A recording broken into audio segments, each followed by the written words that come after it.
இந்த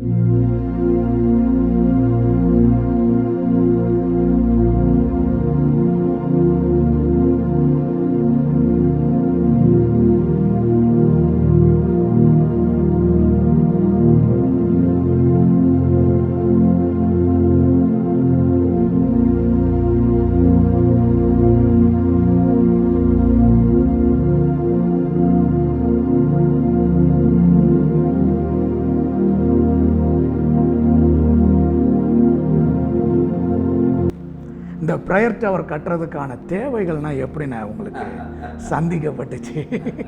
2006 கண்ணீரோடு அந்த இடத்தை வாங்கினேன். என்று என்னை ஊழியத்திற்கு அழைத்தாரோ அன்றிலிருந்து இன்று வரை என் கையை நான் நீட்டின சரித்திரமே இல்லை. 2006 கர்த்தர் கொடுத்தார். பல பிரயாசங்களை எடுத்து பலனில்லை. 2012 டிசம்பர் 1 நான் ஜெபித்து கொண்டிருக்க என் அறையில் இறங்கி வந்தார்.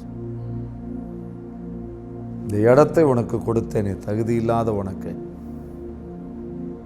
நான் வாசம் பண்ண கட்டு, இந்த வருடத்திற்குள் நீ கட்டவில்லை என்ற. எந்த வருடம்? 2012 நீ கட்ட துவங்கலைனா. என்னைக்கு சொல்கிறாரு? டிசம்பர் 1 முடியறதுக்குன்னு 30 நாள் இருக்கு. கட்ட துவங்கலை, நீ கட்ட மாட்ட, உன் பிள்ளைகள் கட்டுவார்கள். அழுது இரக்கம் செய்யுங்க. கட்டிட்டு ஒரு பிரசங்கம் மட்டும் பண்ணேன், அப்புறம் செத்து போயிடுறேன். அந்த நெருக்கத்தில் 12ஆம் தேதி 12ஆம் மாதம் 12ஆம் வருடம் அஸ்திவாரம் போட்டேன். வெறும் 10,000 ரூபாயை வைத்து.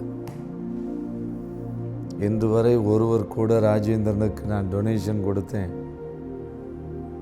கட்டுனான்னு ஒருவனும் சொல்ல முடியாது. 7 வருடங்கள் நானும் என் மனைவியும் முழங்காலில் நின்று அதை கட்டியிருக்கிறோம். நியாயத்தீர்ப்பின் நாளிலே தேவன் அதை வாசிக்கும்போது உலகத்தின் கண்கள் காணும், காதுகள் கேட்கும்.